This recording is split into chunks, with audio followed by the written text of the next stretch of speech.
迎持续锁定新闻大白话，我是韦佳琪。那么这节要带您从国内政治聊到了国际局势去。那么加入我们的来宾包括有耶鲁政治学博士郭正亮，亮哥午安，大家平安。还有我们的前驻纽大使谢文吉，谢大使午安，佳琪午安，各位朋友大家好。还有我们的国际政治专家赖月前赖老师午安，主持人好，观众朋友大家好。好，那么当然了，最近大家的国际焦点都锁定在了川普的身上。那么在枪击案之后呢，川普现在可以说是越打越顺手，而且呢，这个整个气势对他来讲是气势如虹。那么在美国的共和党大会上，他现在打出的是亲情牌，他的17岁孙女也来亮相拉票。有人说跟他的女儿这伊凡卡根本是同一个模子印出来的。我们一起带您看看这段画面。To me, he's just a normal grandpa. He gives us candy and soda when our parents aren't looking. He always wants to know how we're doing in school.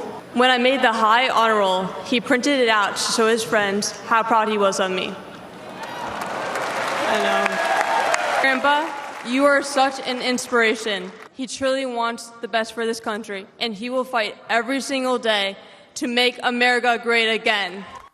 好，可以看到川普看到孙女的脸，就是一个阿公看孙女那种骄傲的脸。但是呢，现在川普接受了共和党的正式提名了，他的老婆梅兰妮亚之前不是传出一直都没有露面吗？现在也一起出现在这个共和党的全代会上了。那么还有焦点还有谁呢？包括他190公分的帅儿子，还有他的女儿伊凡卡都来力挺老爸了。梅兰妮亚现在甩失和船员也来帮她的老公站台。上一次呢，其实选举的时候，家人牌就已经帮川普加到分了。那么这一回，很多人都认为更是能够来让他的气势再往更上一层楼。那么爱默生的民调也显示出，川普现在已经在7个摇摆州里面已经全部都领先拜登了。那么现在呢，川普不是右耳受伤吗？那么包着一个纱布，现在也变成民众跟他致敬的标志了。很多的粉丝自己也在耳朵上贴个胶带，跟川普同款，要来表达对他的支持。只不过现在拜登的状况，恐怕在拜登阵营是一片愁云惨雾了。而且现在要传出他的健康状况是不是有问题，尤其是非常尴尬啊！这个拜登的国防部长奥斯汀，这个讲过了好多遍了，结果拜登要提他的时候，竟然想不起来。那么他怎么叫他呢？我们带你来看看这段画面。It's all about treating people with dignity, and it's about making sure that, look, for example, look at the heat I'm getting because I named the Secretary of Defense a black man. 哦，这个我们的来宾听到 black man， 大家都觉得哇，怎么会这样？用一个黑人来形容他的国防部长。好，那么我们带你来看到的是，现在雪上加霜的是，这拜登啊，他现在还确诊，所以大家就更担心起他的健康状况。传出奥巴马、裴洛西等大咖私底下都赶快劝他说，好了，真的退选，换别人上阵吧。所以也传出呢，最快本周末就会来宣布他是不是要继续选下去。华盛顿邮报的报道，奥巴马最近告诉民主党的支持者，拜登在11月大选连任的机会已经缩小很多了，所以他认为拜登应该考虑是不是还真的要继续选下去。包括裴洛西等人也私下劝退拜登，那么也担心民主党会不会因为拜登如果真的再选的话，也影响到国会选举的表现。民主党的高层人士私底下说，其实现在所有人都在对他施压，说服拜登决定退选，所以这周末就会做出决定。那么这样的传言甚嚣尘上，白宫的发言人科比怎么讲呢？科比呢，他是没有来直接回应，只说他不愿意评论相关报道。大家就对于这样子的态度更加好奇了，因为通常白宫都会驳斥这样的传言嘛，又或者是证实，但他竟然是一个暧昧的态度，所以也让这个传闻更添可信度。那么现在传出裴洛西要全力拉下拜登，直言赢不了会拖垮民主党。那么现在劝退的呼声，是不是拜登有听进去了呢？这个礼拜的周末就会来见分晓。那么拜登退选会不会是一件好事呢？因为有人说子弹没有办法阻挡川普，但是拜登现在确诊反遭教训，民主党的测试认为这是一个可怕的一天。尤其是曾经当过奥巴马顾问的琼斯就说了，很多人希望拜登继续选。我想指出，基层对拜登还是有爱，但是今天是可怕的一天。如果你退一步观察这件事情，对于强弱，一颗子弹没有办法阻挡川普，但是一个病毒竟然就阻止了拜登，对他们来讲是相当不可思议。好，那么现在 FBI 就说了，兵工厂手机中有大批的政要照片。纽约时报报道呢，其实有人试图，这个是不是川普的兵工厂的手机搜寻了川普跟拜登以及一大批公众人物的照片？所以现在拜登如果退选，是不是？换句话说，也可以保住他的人身安全呢。那么，川普遭暗杀未遂，现在 CNN 说，枪手曾经在网络上发过作案预告。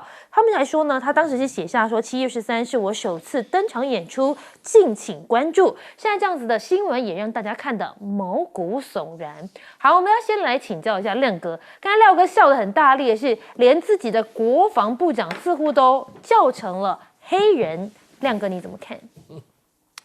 我觉得拜登现在躲起来哈，没有公开露面，然后又传出一些这个轻微感染 COVID 嘛，对不对？啊，那种种就是在释放一个可能会用身体理由退选啊。哦，大概是这样。不过当然有一个很大的问题就是，我觉得之所以会有这么多人跳出来啦，对，包括奥巴马事实上就是最后的操盘者啦，那佩洛西就跳出来啊，然后今天还有一个重要的人跳出来，就是参议院的多数党领袖，那个 Chuck Schumer。事实上，几大力量都已经表态不要支持拜登。民主党有3大金主啦，一个是这个，我们就讲 Chuck Schumer 就是嘛，他代表华尔街嘛，犹太人的金主啊，然后佩洛西代表矽谷的金主，然后那个乔治克隆尼代表好莱坞的金主，这3大力量都要你退选那这个压力很大，因为美国总统大选没有钱，真的连造势都不知道怎么造势，媒体也不知道怎么打，而且他地那么大，他去的地方很多，而且我跟你讲，你如果让他们都生气，他连参议员跟众议员都选不下去了。所以现在等于就是，你不要牵累到整个民主党，好不好？我觉得是变成这种理由了啦，就说你民主党至少要维持住自己的元气啦，而且还有一种质疑也在主流媒体开始发酵，就说民主党你是不是骗我们？骗掩饰拜登的身体状况，然后长达2年的时间，现在已经开始被怀疑了，说拜登的团队是不是说谎、造假这样，然后不像外界说他的健康的实际状况啊。那比如说去年的下半年，那个老人痴呆症那个医生去过白宫8次，对，那你为什么都不说？就是我的意思是说，如果到最后打到是民主党连诚信都出了问题，哇，那这个就严重了所以我是觉得是在做止血动作了，倒不是说换上贺锦丽就可以逆转胜。我觉得他们也没有那么奢想啦。我讲白了，是在挽救民主党嘛。是，就说我们总不能让民主党给人家感觉就是，如果拜登未来4个月又有其他的表现，那民主党岂不是就变成是你就是骗选民的党？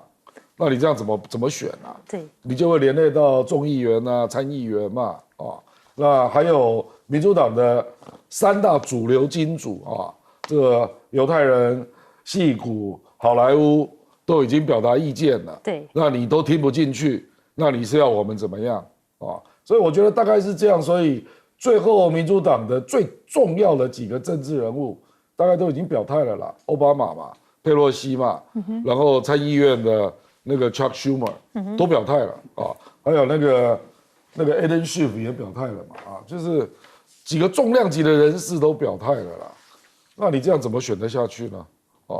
而且我们也看到，就表示他这个团队几乎都快要崩溃了，因为他的内部的新闻一直外泄，这表示连他的团队自己都认为有问题了那我昨天还看到一个，连国安团队都有12个人联名，说拜登如果连任，恐怕会影响到美国的国安。哇塞，已经严重到这样了，你还要坚持，我觉得不可能的啦。所以这个礼拜就是关键了，比较好，我觉得大概已经决定了啦，只是说要用什么方式比较圆满啦，不要让他太没有面子了。了解，大概是这样啦。那我认为用身体为理由是比较有可能。谢大使，我们想要来问一下尤其是刚刚这个川普的就职演说，今天早上台湾时间登场嘛。那么这一回他带了家人都出来，也看他的孙女，其实是蛮亮眼的。您怎么看呢？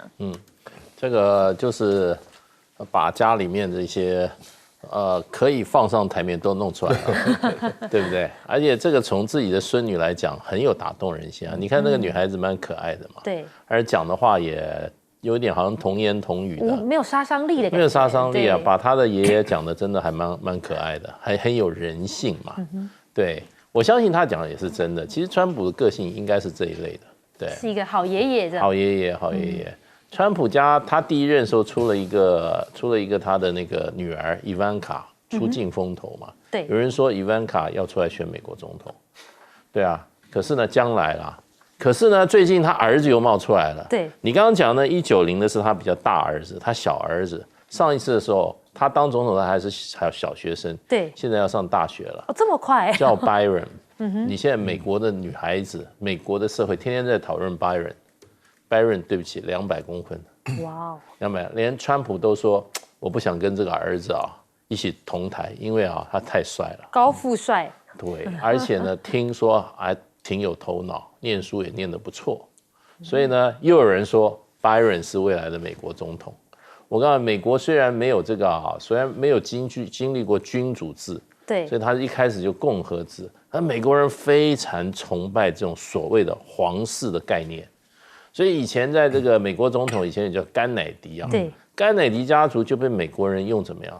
用美国的皇室的这种待遇来加以什么崇拜，变成美国人认为他们这个代表性的家族王朝 dynasty 就是 Kennedy， 虽然Kennedy家族相当不幸了，那现在美国总统能够取代像甘乃迪那样子的一个地位非川普莫属。哇哦，川普的子女各个你看现在已经冒出来2个，将来要接总统，可以接总统。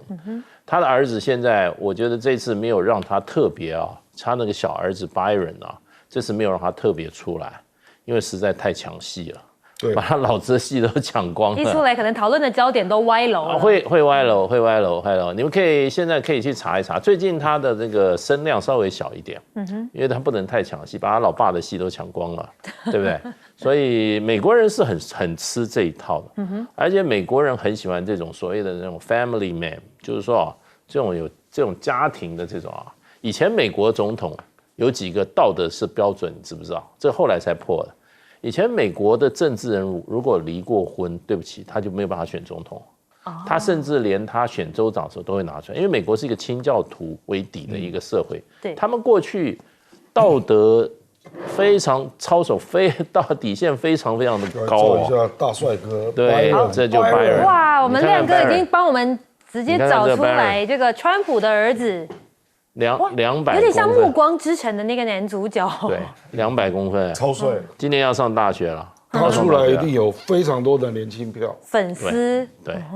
对，而且听说头脑也不赖。哇，头脑也不赖。所以我觉得就是说，美国这种政治政治到最后就变成怎么样？不管你是民主还是什么，最后个人的光环还是最重要。对。那美国其实就在选个人嘛。那你说到目前为止，我们讲一讲那个拜登今天美联社上午发了一个新闻，他说礼拜5拜登的竞选团队要开一个全体会议。对，这个就是已经看出来他可能要下来了。不过我想，就拜登也真的不能再闹笑话了，讲那个什么 Secretary of Defense， 讲了半天，那个黑人名字忘了。我说下一次他在 Secretary of Finance。那个白人女人会发生的，所以他正好赶快下来。他上礼拜还说，除非我被火车撞。对，他坚决，真的不要讲这种话。对。好，那我们来请教一下赖老师，你又是怎么看呢？尤其是现在有人说拜登退选可能是一件好事哦。拜登确实松动的了因为从他的讯号之前是很强硬，对，除非上帝降临。然后，但他后面又补一句话：上帝不会降临，啊，所以他一定是选到底。那接着又讲嘛，除非他被火车撞了，啊，可是他不会经过平交道，美国也不会有多少平交道，所以他不会被撞，不会被撞。要远离了，远离平交道，那都是开玩笑的。但是呢，他的意志就很坚定。对。可是他的意志越坚定，他民主党内的很多的大佬或是想他下来的那些人就越愤怒。哦，那他也没有花很多时间跟精力跟他们做沟通，他只是表达他强大的意志力。那这样的话，这种愤怒越强烈的时候，对立越强烈，那就越不利于团结。那目前来讲啊，川普的一颗子弹已经让川普的声势上升了，普遍性的民调都往上走。虽然这个路透社跟伊普索的民调说他只赢了2%，而政务复差是3%，那就代表选民结构的移动并没有很明显的发生了。但是在摇摆州里面，川普已经处于一个相对领先的一个地步，这也是不争的事实。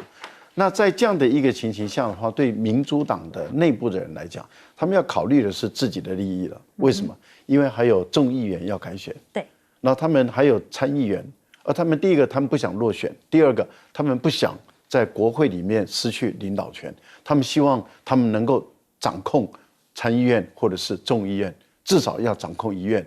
可是如果以目前的情况来看，那这个拜登很有可能会拖垮他们的选情，让他自己落选，然后甚至他们拿不到这个募款的经费，甚至连参众两院也都尽输。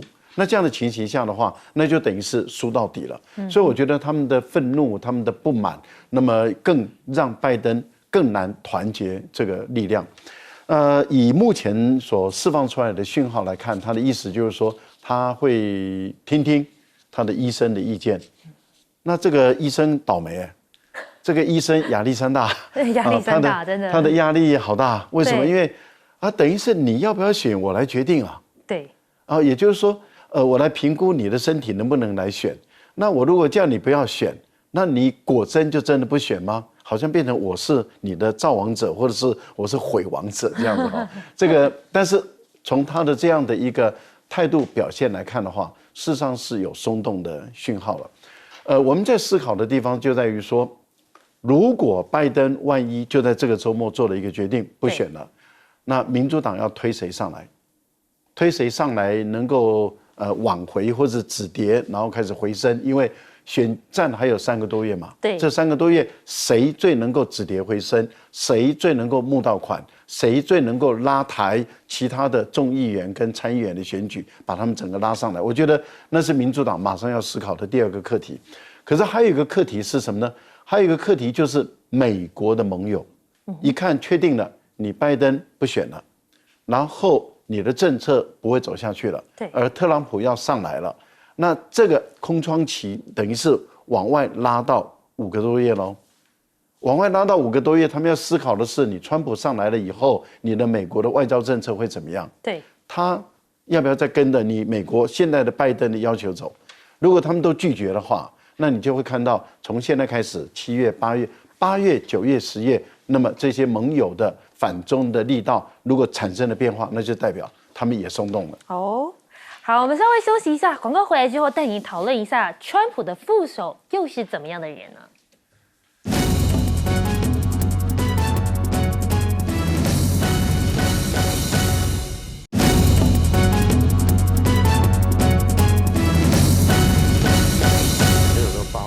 欢迎回到新闻大白话。那么这一节要带大家来讨论一下川普的副手。这一回呢，真的是很多人都在关注，才39岁的他怎么会被川普来确评中选？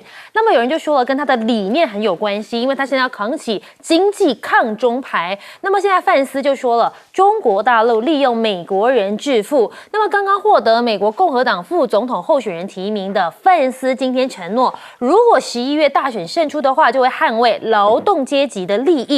他说，第一个，他要保障美国劳工的薪资，还要阻止中国共产党利用美国公民建设他们的中产阶级，甚至呢，在他的演说上面是5次的来轰中国大陆。他说，我国充斥着廉价的中国商品跟廉价的外国劳动力，未来的10几年呢，还会有致命的中国芬太尼。拜登搞砸一切，让我方群体要来付出代价。他甚至呢还5度提及中国，说中共或中国的，但完全的没论及其他被视为美国外敌的俄罗斯、北韩或者是伊朗等国。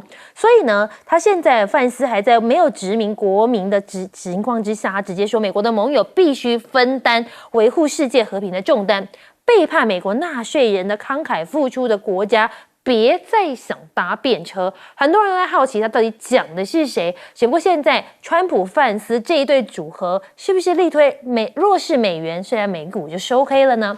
川普竞选搭档范斯强调，经济政见不会来迎合华尔街，释放出浓烈的民粹主义讯息。美股收盘，3大股均收黑，道琼工业指数下跌超过500点，市场焦虑的情绪是越来越多了。现在就有分析师说，投资人正在回撤，而且说我们现在要套现了，这是一个很好的一轮行情。他们不确定政治方面会发生什么，所以你看政治的因素对他们来讲就是一个不稳定的因素。川普范斯咬定了这弱势美元，挺了制造业，不顾去美元化的后果吗？川普2.0的政府引发市场关于强势美元跟弱势美元的讨论。一方面，全面关税计划及大概的带来了长期高通膨和强美元，但另一方面，川普和副手还没有青睐弱势美元以提振美国制造业和出口贸易。所以现在有人说，川普在掌权会不会不利于美元的中长期走势？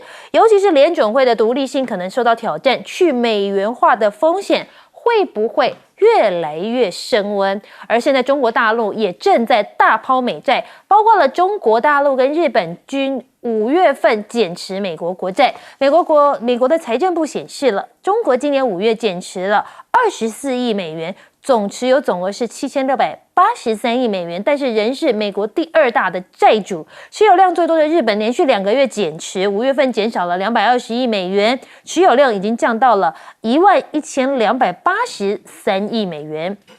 可以看到呢，426亿美元中国的投资人狂抛美国公债股票，规模已经破纪录了。根据彭博的报道，今年前5个月的抛售规模总计是797亿美元，冲上历年来同期的新高。那么现在铜金比上美国债市市井，下半年的美债殖利率可能会大幅下滑。铜跟金是世界上2大指标，也是最大宗的产品。那么这2种金属的比值，铜金比长久以来被认为是美国公债殖利率走向领先指标。最近这个铜价跟金价已经联手向全球最大的债市传达一个警讯，下半年的美债殖利率恐怕会大幅降低。我们先来请教一下亮哥，你怎么看这个范斯？他现在好像炮口蛮硬的，而且是对准了中国大陆。不，他本来立场就是这样嘛，这也不是新的立场。我觉得川普选范斯，除了他这个，因为 Ohio 在2个关键州的隔壁啦，就是宾州跟 Michigan 啊，还有当然他就是一个中下阶级的代表啊，他本身是穷苦出身。不过我觉得有一个更重要的原因啦，就是他39岁，他一定会100%对川普忠诚啊，而且会执行川普路线。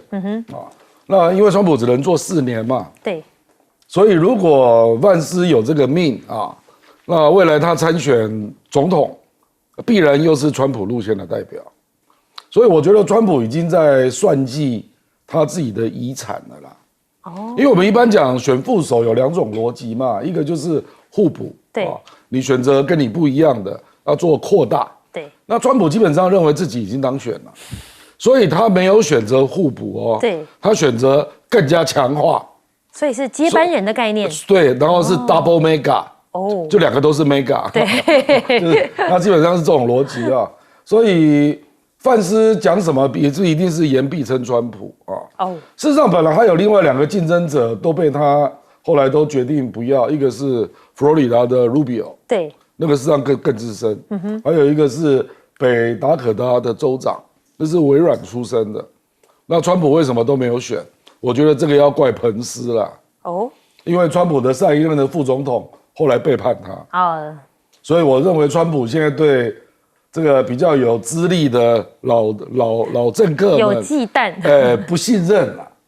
那你从这个逻辑也可以看出来，就是他未来一定会对他的核心圈子忠诚度会要求非常高。那你觉得跟马斯克大力推荐也有关系吗？马斯克是自己靠过来的啦，因为川普可能会禁止中国的电动车进口美国嘛。哦，这个对马斯克来讲是个大利多啊。对特斯拉是很好的事情。对啊，所以我认为，因为川普现在很强势啊，所以未来他对于贯彻他的路线，然后共和党逐渐被川普化，我觉得会越来越明显。哇，那也包括今年的助选嘛。对，那很多人就拜托川普去站台啊，那你总要讲一些川普的话吧。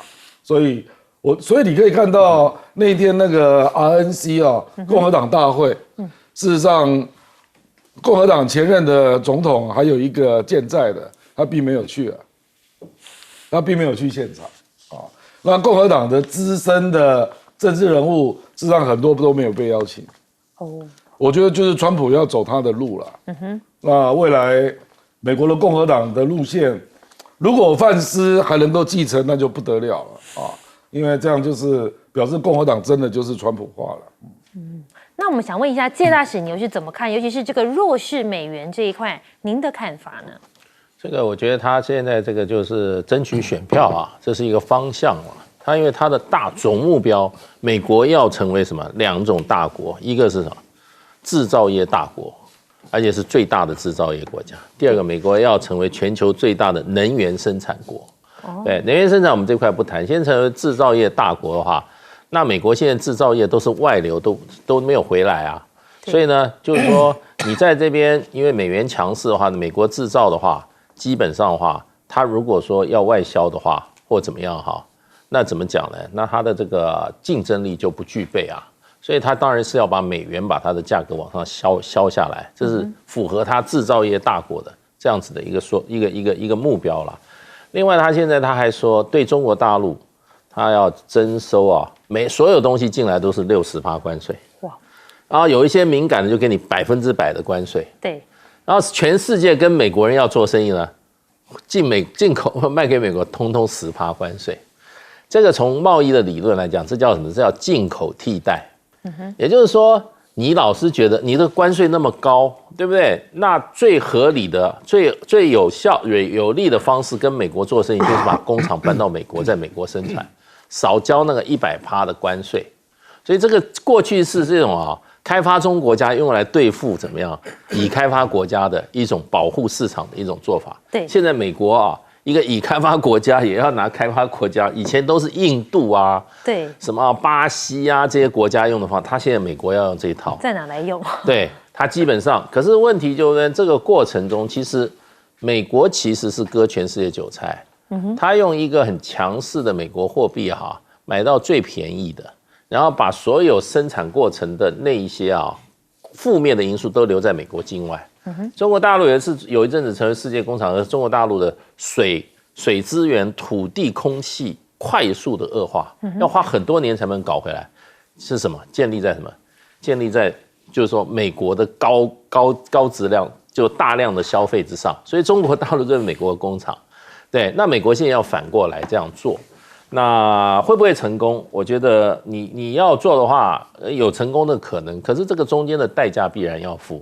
第一个就是美国能不能找到像中国大陆现在供给美国，尤其一般老百姓食衣住行样样都是仰赖中国大陆的产品。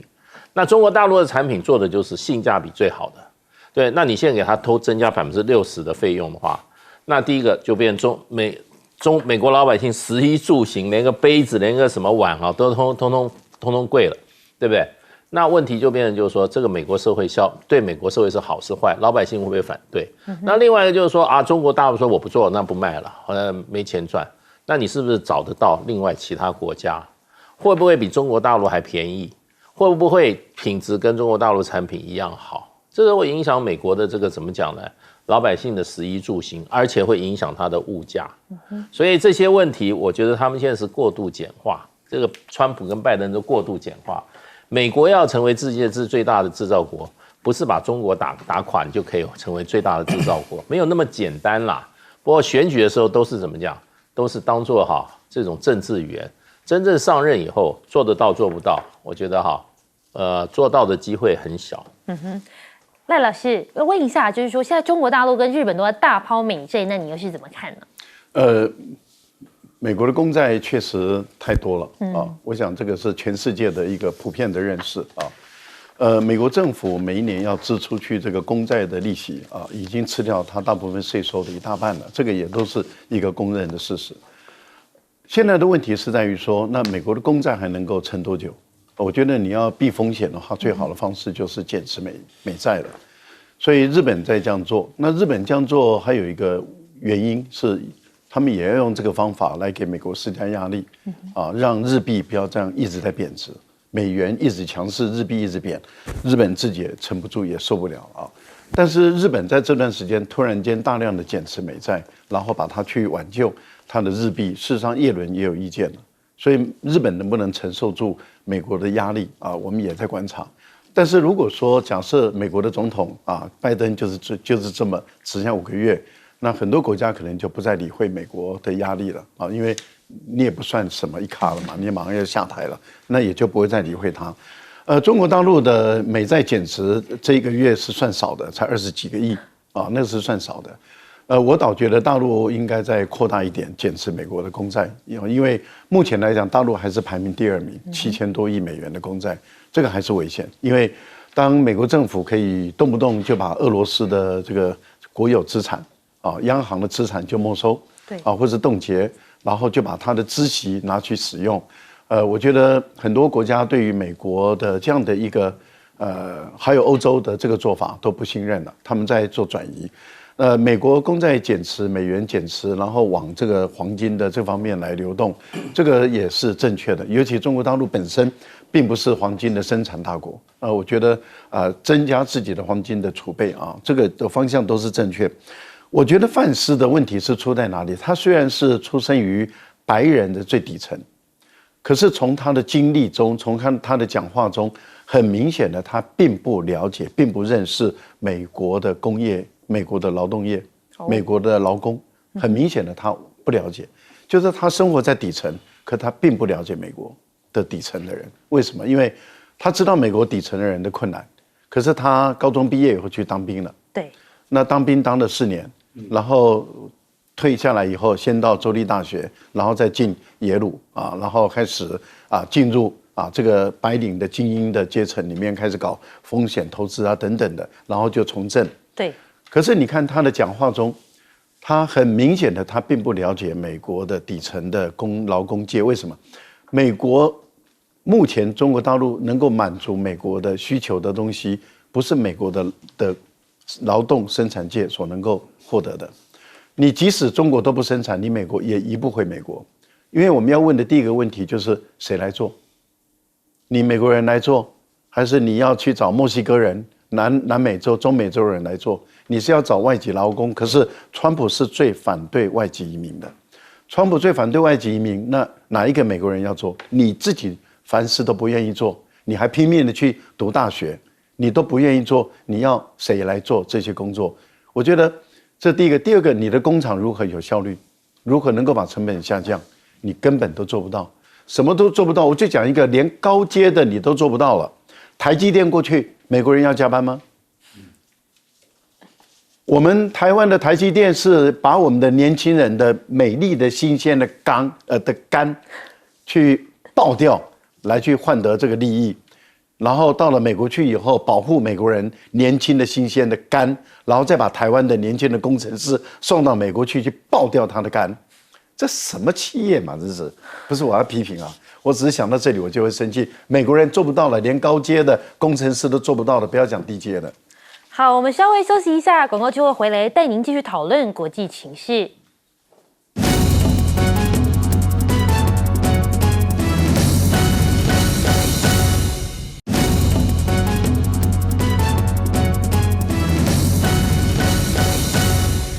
迎回到新闻大白话。那么这集要来讨论一下，川普现在是不是把台湾当成了筹码了呢？那么现在看起来，川普气势如虹，也很有可能再度拿下总统大位。只不过他的副手范斯说：“我确保我们的盟友分担捍卫世界和平的重担，而且美国只要在必要的时候才会把美国的孩子送上战场。”他怎么说的呢？我们一起来听听。We will make sure our allies share in the burden of securing world peace. No more free rides for nations that betray the generosity of the American taxpayer. We will send our kids to war only when we must.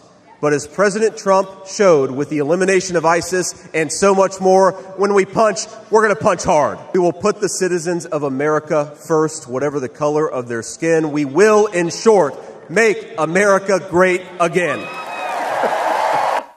哇，可以看到范斯讲的慷慨激昂，不过就有这一句话，他说必要的时候我们才会把美国的孩子送上战场，所以现在很多人就很担心了。那如果台海真的发生危机的话，美国到底会不会来援助呢？只是如果对岸武力犯台，庞佩奥这个前国务卿就说了，美国一定会到。他说，美国呢 ，We will be there。问题不是美国会不会援台，而是如何避免那一天的到来。但是这个可能是未来的副总统跟前国务卿，你觉得未来到底谁说了算呢？那么现在保护费的争议先波，专家说交易型的川普会引发台湾不安，很多在川普任内为他提供的建议，并可能在他竞选重返白宫时提供建言的人都认为，美国最重要的地缘政治目标就是阻止大陆入侵台湾。韦恩也直接讲了，尽管如此，川普近来的言论凸显出他对外交政策的交易性做法，很可能引发台湾的不安。台湾呢，正日渐忧心两岸的军事力量平衡，以及华盛顿和北京之间的战略这个竞争会不会越来越加剧？所以现在有人就说了，台湾就像是被架上火上面去烤，所以是很煎熬的。那么现在川普跟拜登两边是不是都不甘示弱呢？大陆因为美台军售暂停军控谈判，美国国务院说破坏战略的稳定，米勒直接讲了，美方对此感到遗憾，这破坏了战略稳定。美国的太空司令甚至说，中国大陆正在建太空的杀伤网。美国之音报道，美国军方跟情报机构呢举行的这样子的论坛，警告俄罗斯跟大陆越来越接近使用太空武器，甚至在太空建立一个杀伤网，很可能对于美国的自卫能力产生了深远的影响。那么由于世界排名第二，中国在轨卫星超过900颗，北斗系统呢，甚至日均使用了6000多亿次。大陆多个导航地图供应商已经切换成北斗优先定位，但是平均呢每天的用量超过6000亿次，仅次于美国的 GPS 系统。那么你可以看到，卫星关通手机使用的都是天童卫星，那么由航天科技集团5院研制，涵盖了大陆及周边、中东啊、非洲等相关地区，还有太平洋、印度洋大部分的海域，设计用户容量可以达到50万以上。美国最新发布的欺骗策略，专家说，为了跟大陆作战准备。环球时报讲到了美国海军陆战队最新的条例欺骗，清晰的可以看出他们从传统的诱饵、战场佯攻到虚假资讯诱导。五角大厦最近呢还用了这个欺骗的战略，要给多国拉响警报。大陆专家说，中方也需要警惕美军这种新战略哦，因为就连美国媒体都承认依赖欺骗战略，反过来对于美军来说也是在伤害他们自己本身。那么现在呢，台海如果冲突，韩国跟日本又会扮演什么样的角色呢？南韩在野党打算提案禁止介入台海冲突。香港的南华早报披露，南韩的在野党正准备提案阻止南韩的军方就台湾问题跟美国合作，以避免南韩卷入了台海危机，很有可能这个法案会过关。分析家说，南韩不仅希望韩军避台，甚至连驻韩的美军也要避台。那么日媒呢又是怎么样的说法？他们说对台启动超短期作战。日本分析，这个解放军呢有能力1个礼拜就登入台湾。读卖新闻就分析了，如果真的台海局势加温之后，解放军会有多快来攻占台湾？那么日媒报道也披露了，日本政府预想解放军武力攻台的顺序是海军舰艇实施海上封锁，以导弹攻击台湾的军事设施，借登陆舰和运输直升机等投入兵力来建立这个桥头堡，以及运用登陆舰和民间的大型货船运兵和运战车。但是北京对台也有可能发动一个混合战争，结合武力攻击，还有呢这个网攻重要基础设施，以拖延美军的介入。但是现在大陆学者曝光了对美认知的蓄势战，台海成盟友，忠诚成为了试金石，台海成为美国中美竞争下的重要议题。大陆学者认为，美国在台海问题上进行的认知蓄势战，试图要将支持台湾跟支持民主自由正义相连结，台海的问题也逐渐成为美国在判断盟友对其忠诚性的试金石。我们要先问一下亮哥，你怎么看？川普是不是把台湾当成一个筹码？未来是不是就是用喊价的方式来对待台美之间的关系？不，川普事实上讲了蛮多话啦。他讲到美国就好比一家保险公司啦，那台湾应该要付保费啊。可是台湾比较麻烦的就是，它并不是像日本、韩国跟美国有共同防御条约啊，对，而且美军有基地啊，所以日本、韩国增加保费，他知道他是在养美军啊。那请问台湾付保费，你是买了什么东西啊？就你的保单没有项目，没有范围，那到底是什么啊？那台湾赖清德政府敢去跟川普要一个说清楚吗？说保单内容可不可以写一下？这有可能吗？比如说北约增加国防预算，就是要让自己享有集体安全条款嘛。那川普要求你增加到2%嘛，对不对？那美国一直希望台湾的国防预算从2.5可以增加到3%，我觉得这个应该问题不大啦，因为这样大概是增加1000亿台币左右啊。问题是我们会得到什么？这个没有人知道嘛啊。我觉得我们的问题是在这里了。然后川普的这样的一个保护费的一个要求，那会不会是没有止境的、没有上限的啊？比如说，它会不会也包括，你也要配合我的国际战略啊？比如说，你中央银行可不可以多买一点美债啊？因为你要知道，美元是它准备要降息耶，降息美债是比较不好卖的。他会不会要求你卖？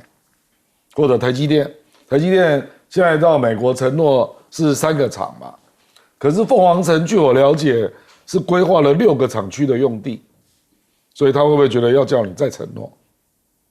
所以我是觉得这里面的不确定性，当然就会让人家觉得不安嘛。因为事实上，《纽约时报》就直接讲嘛，就说川普给人家感觉就是他是一个交易型的总统啊，他并不像拜登会提价值同盟啊、民主同盟啊，那对川普来讲是没有价值的啦，他对台湾也没有义务啦，他就是完全看，你们付钱啊，问题是你如果用付钱来谈，那大陆也可以叫价啊，那这样就会变成一个好像是可以一个叫价的事情啊，那所以你这个当然就会引起人家的忧虑嘛，就是说你那个保单也没有内容，又不像日韩有共同防御条约，对不对？所以未来会怎么进展，真的还很难讲啊。可是他话讲那么白，就在讲说，我没有欠你哦，是你欠我哦，这种讲话的方式，当然就会引起一些不安啦，就这样。好，我们来问一下赖老师，你又是怎么看呢？现在有人说，这日韩可能台海冲突的时候，他们不会介入。他们凭什么介入？有什么能力介入？因为日本坦白说已经不是一个咖了，因为虽然民进党是很把日本当成他的大哥哥然后但是问题就是日本真的已经不是一个咖，为什么？因为日本1亿多人口，20几万的军队，而且它的武器的装备的发展是以防卫型为主的，中国大陆的武器装备发展是攻防兼备。而且大陆本身14亿人口，那整个国家的总体制造业这么的强然后它的高尖端的武器现在跟美国事实上是在抗衡，那因此在高尖端的武器这个部分，日本是落后于中国大陆，它必须要仰赖从美国进口那等于是打一架就掉一架，打一艘船就少一艘船。所以日本它已经不是一个咖。那日本介入台湾的事情那是假的，那是伪命题，那是欺骗台湾人。所以我还是会苦劝台湾的民众不要相信日本人会来，他不敢来，也没办法来。那韩国更不用说了。韩国当初尹锡悦就是跟着美国叫台湾有事啊，也就是韩国有事，或者是那个南海有事，就是韩国有事。你看现在尹锡悦他面临的是内部的弹劾，国会也输了，然后整个经济一塌糊涂。我觉得韩国也不是一个咖，他只是可以吹风，韩剧可以看了，但是呢，但是韩剧看的也太喷口血了哈，太狗血了哈，就是也太走极端了，看看就好，但是深度不够了哈。但不管怎么样，我们看到的就是说，韩国、日本基本上来讲都不是一个问题，因为朝鲜本身就会牵制，而且俄国本来就会牵制日本，朝鲜牵制韩国，俄国牵制日本，所以他们能够厮杀的空间很小。那问题就在于台湾本身了。台湾本身，我们现在看到庞培奥目前突然间又开始活跃了，因为他又希望川普有机会了嘛。那他会不会再受重用啊？他说我是川普最忠实的盟友，那这次我也来帮他讲话了啊。讲话的过程里面讲到台湾的这个部分，我个人倒觉得，你不要外强中干嘛，又说那个台海有事，美军一定会来。然后又说我们的任务是怎么样避免台海不会发生战争？那怎么样台海不会发生战争？就有3个状况。第一个状况就是你美军外国势力不介入嘛。第二个就是不能宣布台独嘛。第3个就不能内乱嘛。所以你等于是你美军要避免战争，那就是必须要处理这3个事情。那你不是开玩笑嘛？可是你又要你的盟友多付钱，这什么意思嘛？范斯也要钱，川普也要钱反正你们美国政府现在就是都要钱嘛。好，那我们来请教一下介大使，你怎么看说现在美军的战略竟然是用欺骗的？这是什么样的一个战略啊？美国现在这个自己互相认证的骗子特别多。你记不记得上一次在拜登跟川普辩论的时候，彼此互相指责对方是骗子，对不对？所以拜登说川普是骗子，川普说拜登是骗子。对，那现在又有一个骗子，叫谁呢？叫庞培奥，他有什么资格说到时候 we will be there？对不对？连他的现在要当选美国副总统都没有这样说，他凭什么这样说？对，那我说他基本上为什么这样说？因为他想骗台湾的钱。对，他是美国国务卿下台以后行情最差的一个。对，没有一个国务卿像他那么落魄的。他现在我记得好像在卡图研究所当研究员吧，然后福斯当顾问，当顾问。他来台湾好多次哎，他每次来都要钱啊。上一次来呢拿了演讲费，拿了10几万吧。对，美元哦，然后10万美元哦。赖清德这个当选，他也跑过来祝贺嘛，对不对？那又不知道拿了多少钱，那都要拿钱的。然后他想要这个叫台湾的这个外汇存底去投资他所代理一些美国公司，反正他基本上现在美国赚不到钱，就想赚台湾的钱，所以讲这话是要骗现在的这个民进党政府。我是建议民进党不要上当，为什么？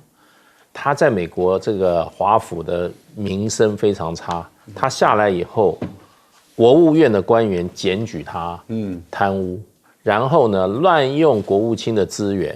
然后把美国的外交官当作他个人的仆役在使用，然后还一直在查人家外国人送他一瓶好酒，安倍晋三送他一瓶好酒，结果他中饱私囊，一直追到现在还在追他。所以为什么呢？就是他在国务院的名声非常差。所以川普不会用他的，他事实上到最后阶段，川普只是没有把他 fire 掉而已。所以我跟你说他现在这个一讲到台湾，他想到就是 money， 然后他就是钱，他想台湾赖清德想听什么他就讲什么。可是你说他做这个承诺，他凭什么做这个承诺？这就是一个骗子而且操守很差的骗子。所以不要再被他骗了。所以呢，要认清楚，美国人自己认证，现在华盛顿